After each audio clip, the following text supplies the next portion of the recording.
Hello and welcome back to All Over the Place. As you can tell, a little inflection in the voice. It is with heavy, heavy heart that news down today. Ozzy Osbourne, John Michael Ozzy Osbourne, passed away at the age of 76. And this comes, of course, on the heels of the triumphant, beyond triumphant, in Marty's book and a lot of people's, it's either the number 1 or number 2 day, heavy metal / hard rock day, the Back to the Beginning concert on July 5th that we chronicled on a recent episode. Marty did such an awesome job running that down. And now we've lost Ozzy. He's finally succumbed to Parkinson's disease that he's had over the last few years. And just, let's face it, a body that has been lived in for probably, what do you say, Marty, at least 2 lifetimes or 1.5 lifetimes. So, I mean, Ozzy Osbourne, you know, this is, he defined metal. He's, of course, one of the 4 guys who helped invent metal. And now, but God, you know, the documentary that came out a few years ago, God Bless Ozzy Osbourne, God bless all the songs he gave us. And just one of the consummate performers, frontmen. And thank you, Ozzy. Thanks for all the tunes. Yeah. And, I want to kind of kick this off with the end, oddly enough. Yeah. This guy, and by the way, number 2, because the US Festival, which is right over my shoulder here. Yes, and where Ozzy played. He was on both days. He was heavily featured there. It was amazing. I was 15 years old and rocking out to Ozzy. Just absolute dream come true. And anyway, I digress. But before you go on, Marty, quick pop quiz.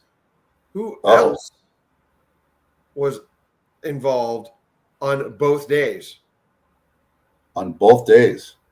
And I don't know. I don't know. I don't know anything about any of them this day. Here's the problem. I caught myself in my own conundrum here because I was thinking, although they did do a tribute to him a couple of days live in another setting, Priest played a Black Sabbath song when they were on tour. But Priest, unfortunately, was not there at the Back to the Beginning show. So I was going to – Ozzy was the only one who was at both days. Priest, of course, was at your US Festival.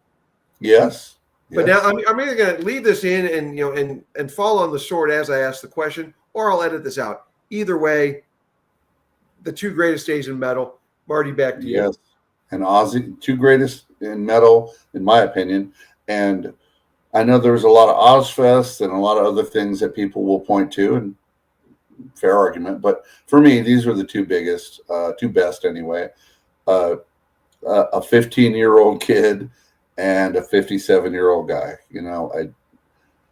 Bookends of, this wasn't the beginning of his career. Obviously started with Sabbath, but just wanted to say that Black Sabbath last performance, he had to know. There's no way he didn't know that it was this close. And he went out there and he couldn't get out of a chair, and I couldn't take my eyes off him. I mean, the dude just charismatic, right up there with, Freddie Mercury and the like, just a guy that just knew how to command a stage. And he did it from a throne with bats and skulls and shit.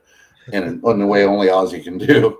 Anybody else would look like they were trying too hard, but not Ozzy. He looked comfortable in that chair, throne.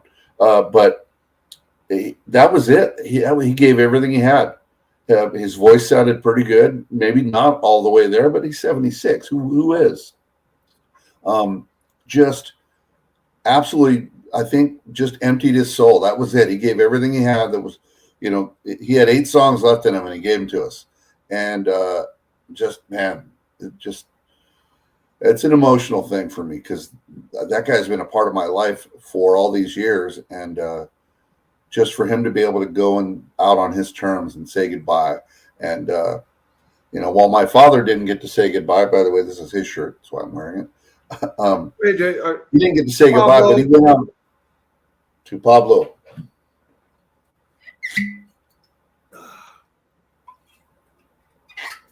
I am a degenerate. There's a glass right there. My dad went out on his wanted it that way. He would have wanted you doing straight from the bottle. Yeah. So, and Ozzy went out on his own terms. I'm going to do this. And I will say, I got a lot of respect for Sharon, not just for saving him back at the beginning. And a lot of people don't like her. Okay, whatever. But putting this thing together.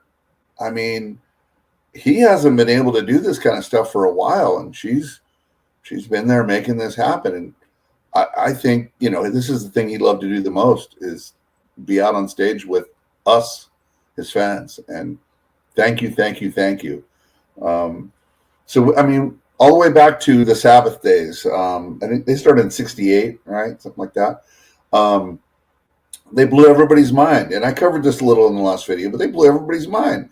They invented metal with one album and then just started going. And it was invented. It was something darker and deeper. And man, I mean, without his voice and his presence, it wouldn't have been the same. As much as I love Dio in Black Sabbath, Ozzy's the man, and he made Black Sabbath darker somehow and better. But yeah, when he left Sabbath, fired, whatever. Like I said, Sharon, kudos to her. She drug him up out of the gutter, dusted him off, and got him going. And Blizzard of Oz was just sublime. I just love that album so much. And to just crank out all these albums. I mean, in 80, Blizzard of Oz, 81, Diary of a Madman, then Bark at the Moon. And these are just consecutive years. 82, they did the Speak of the Devil thing. Yeah. Which, whatever. It was cool, I guess. I guess his bandmates weren't all in on that, but that's all right. Ultimate Sin, and then the tribute thing, which was already pre-recorded, but these albums are just bang, one after another, one good album after another, and that's kind of the hallmark of a really great artist, is to be able to do that, be over and over and over, and with different people, different guitar players, different bass players, different drummers, producers. I mean, the one constant was Ozzy, all the way back from Black Sabbath to all the Ozzy stuff. The one constant was Ozzy.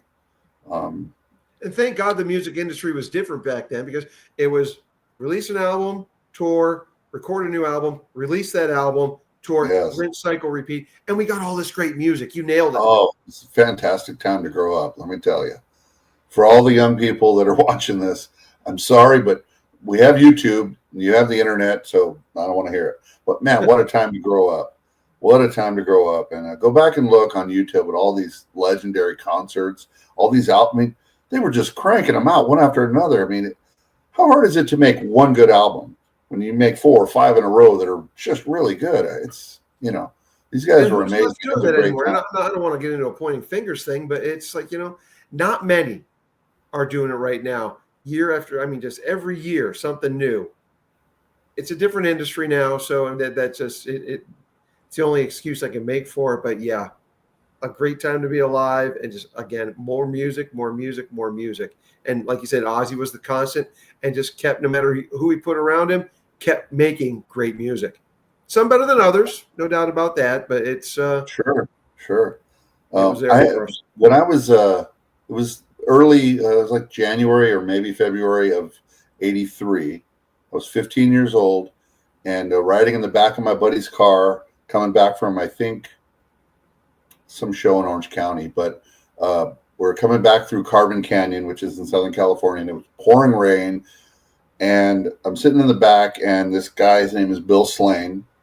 I love that guy. He pops in Black Sabbath in an old cassette, kind of worn out, throws that in and cranks it up with this swap meet 6x9s right next to me, and I just stared out the window, and just that album just, Ozzy sounded like he was 16 years old, and it just blew my mind, and I was hooked.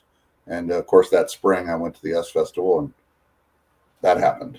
There you are. And Jakey there you were. I was there somewhere, yeah.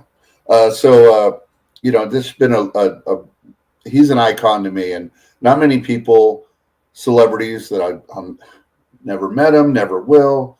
And they, something happens, they die or whatever. I never get emotional. I'm like, oh, that's sad, but I don't know these people. My grandma died, I cried. But I don't know these people, but this is the third one where I felt emotion because a part of me was leaving. Uh, First one was Chick Hearn, Voice of the Lakers. I grew up on it, and that was the first time I was moved. The second one was Eddie Van Halen. I know that one moved you too, Eric. And now, well, it happened together. Marty called me, and it was I get it. and the background here is we worked together, became friends, and now he's like a brother to me. When I found out, the first person I texted was Eric.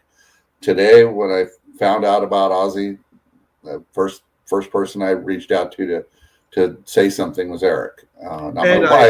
It was a little delayed because I was on a baseball field, but I got the information from one of the fellow umpires as we were coming back off the field, and I saw Marty's text. I'm like, got a hold of you right away. So this is big for me. I feel like I know him a bit, or I feel like I have some relationship. I can't really put my finger on it, but he doesn't know me, but man, I know him. I know the performer Ozzy Osbourne. That through the years, and especially with the TV show, the reality show that was on MTV, starting with 2002, early 2000s. Yeah, and we got to know him a little bit better. So and that relationship with his audience, and the fact that at the end of every show, and I don't know how many times you saw him back in the 80s, but it's the few times that I got to see him in this century for the first times. I love you all. And there was that connection that he wanted with the audience. And we appreciated him, and he appreciated us, and it was a very unique situation with artists. Yeah, that's interesting you bring that up, because I think a lot of artists, especially frontmen, they have a different relationship with the audience. Every one of them has a different relationship. And I always felt like Ozzy's he genuinely, watching this, he's just so into it. He's so excited to be in front of everybody and jumping around and just having a blast. You always thought this guy, it's like he's at a party. And we're all there with him. And he always made you feel like you were there with him and you were part of the thing. And he loved having you there and always made you feel like that. I've seen him a couple times, and it was always just, you had that feeling, that connection. Well, I think it goes back to the Birmingham working class, and he was, springboarding off what you just said. He's the ultimate kid in the candy store.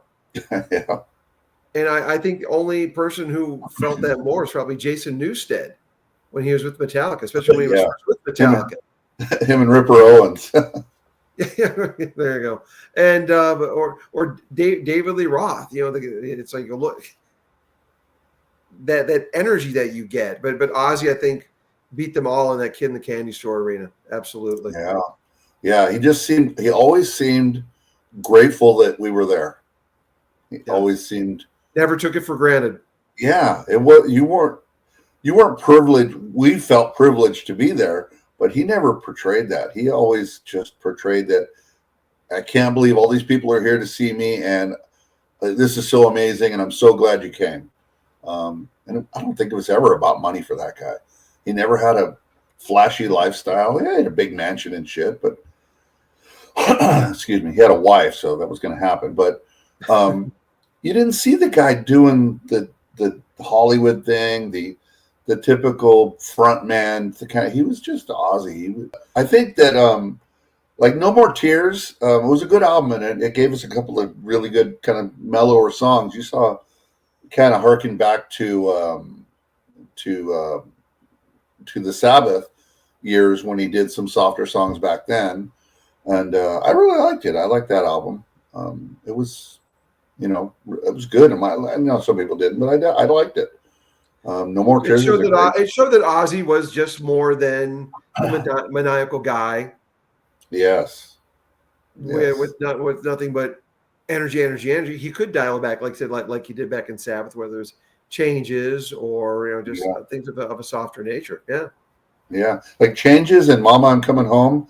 They kind of go together. They're kind of bookends. They're kind of like I know that it wasn't at the end, but they kind of feel the same. They kind of feel like this crazy, appearing to be satanic, although he wasn't, guy, kind of allowing himself to be human. And man, he just, so many aspects of the guy that I just love.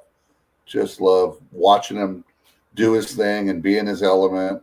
And it's never a bad time. Never.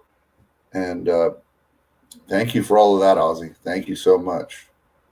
And in thinking about this over the course of today, as it's all settling in, and I didn't see you until a few years later when Motley Crue joined up with them for a joint festival, but bringing the Oz Fest at a time when festivals were kind of making a comeback. Lollapalooza was the alternative place to go. And yeah, Metallica and Soundgarden eventually came on, which I know pissed off the alt rock people. But but Ozzy saw a need to be filled, and he gave the fans a Lollapalooza for the metal crowd and just took it on the road and gave the people what they wanted. And again, further endearing himself and getting more ingratiated with his audience. Yeah. Yes.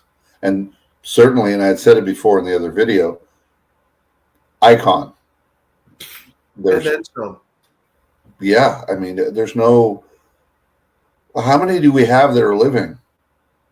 They're starting to dwindle. How many? Elton John, like there's not many. So we lost a good one. And I'm thinking back to all these great guitar players he had. Some would say, well, this person wrote music, that person wrote music. Well, nobody commanded the stage like Ozzy. And he clearly knew music because he picked one amazing guitar player after another. He started with Iommi, which was, they were mates. They did their thing, right? They grew up together. But then once he was fully like, I'm Ozzy now, I'm a big deal. I mean, look at the guys, Randy Rhoads, Brad Gillis. I mean, he had his own band that he was really good in. He got Brad Gillis. And then, of course, the Jake years was like about 5 years. They were 82, 87, right in there. I think Bark at the Moon and Ultimate Sin. I think those were the two Jake ones. And then Zakk Wylde at the end. I mean, these guys are all really talented guys. And I saw, I was watching Rick Beato's channel, and he interviewed Nuno Bencourt, and he said something along the lines of, he said he sent a tape in. Just telling a story. He sent a tape in, and he was sure he was going to be Ozzy's next guitar player, and he was sure of it. He said, it was like Crazy Train and a few others, and he said, I'm sure it was terrible, but he believed, and then they announced it was Jake, and he was, he said, I probably cried or whatever, but he had said something that I thought was interesting. He said it was like a rite of passage. Like if you were picked by Ozzy, you were somebody. And if you look on the list, just a big list of somebodies. And, he carried that kind of weight just because we loved him so much. And he will be missed. Man. And I know I'm more of the fan of and I don't know, look, I love it all. But I still was getting the albums after a lot of the Ozzy fans, coming into the 20th century. He did the TV show, so he wasn't making as much music. But I think, correct me if I'm wrong, but after Osmosis and that alleged first No More Tours thing, and so he took a break from that at the Oz Fest, no new music coming out, getting back together with Sabbath, failing that, that doesn't settle in. But then Down to Earth, I'm trying to remember when that album came out, or early 2000s. Yeah. And around the time, the show may have still been on, maybe, but around that time, early 2000s. And then Zach coming back to the fold. And then what was the next album? Black Rain, which is a severely underappreciated Ozzy album. And, as with anyone, no one wants to hear the new stuff. It's the obligatory go get a drink thing when he's playing those new ones at the show. Sure. I'm the guy who still wanted to hear some cuts from those new albums. And then what was the one after that? Black Rain. And I apologize if I'm missing something here, but I think the next one would have been Scream in 2010, which had Let Me Hear You Scream, which could have and should have been an anthem along the lines of A Crazy Train. I know it's a bold statement, but it had that pump up the crowd kind of thing. Yeah. It was an anthem type song. And so then that, and I think then Then he went off like it did. Then he did the 2013. Got to get back together with Sabbath. Made an amazing final album with them. Some will say Rick Rubin wrecked it. I like the album. It's got a lot of good stuff on it, and I think it just closed the Sabbath chapter with the rainfall and everything, which is how the first one opened. I thought it was a nice bookend. And then, producer Andrew Watt started collaborating with him, and at that stage, they became supergroup type things, events, because you had Chad Smith from the Chili Peppers and Duff McKagan from GNR and Velvet Revolver. And those guys were the rhythm section, and just a rotating cast because Zach would play on some songs, Slash would play on others, and that was Ordinary Man, and I'm forgetting so many others. And then that album did well. I was like, hey, cool, Ozzy's got another kick-ass album, and he's surrounded by all the guys who grew up worshiping him, so they had to be getting off on that. Who wouldn't? It's Ozzy. And then trying to remember if it was 2 or 3 years ago at this stage. But Patient Number 9, which now will, until some posthumous releases inevitably pop up, that was kind of like his Santana Supernatural, because you had Mike McCready from Pearl Jam playing on that one, Jeff frickin' Beck, Eric Clapton's on it, Tony Iommi plays a couple of tracks, and it's just, and Elton John played on Ordinary Man. But Patient Number 9, if that is indeed the last batch of original songs we get from Ozzy, again, God bless Ozzy Osbourne. Is it Blizzard of Oz? Is it Diary of a Madman? Depends on what you like. But the amount of I'm saying the quality of guys who respected him, and guitarists and other musicians who wanted to play on these albums, that's a testament to the man. As you say, Marty, the icon. And back to that kid in the candy store. Yeah. Gets to play with all these guys that most people would dream to have. I mean, do we realize how enormous Slash is? Like, he was in this enormous juggernaut of a band. Yeah, you want to play with me? Fuck yeah, I want to play with you. You're Ozzy fucking Osbourne. Of course I want to play with you. And then that goes to, and I think a little bit of forgiveness from, I know we mentioned on the previous show, but I was reminded, that Wolfgang Van Halen, when Ozzy asked him to play at his induction into the Hall of Fame, Rock and Roll Hall of Fame, I'm forgetting the exact quote, but Wolfgang's paraphrasing reply was, "I'll do my best, sir." Just the respect for Oz. Yeah. Going down to the son of a fallen icon. Yeah. I shouldn't say not fallen, a no longer with us icon. That's the correct way to talk about Eddie Van Halen. Fallen. Sure. Oh yeah. I saw we have the AI, so you can just create any picture you like, and someone had made a really nice. It was a picture of Randy and him kind of reunited, and it was I remember back in those days and all that stuff happening, and I was a kid, and I couldn't relate really emotionally to it, other than, holy shit, Randy Rhoads is dead. Like, that's a big deal.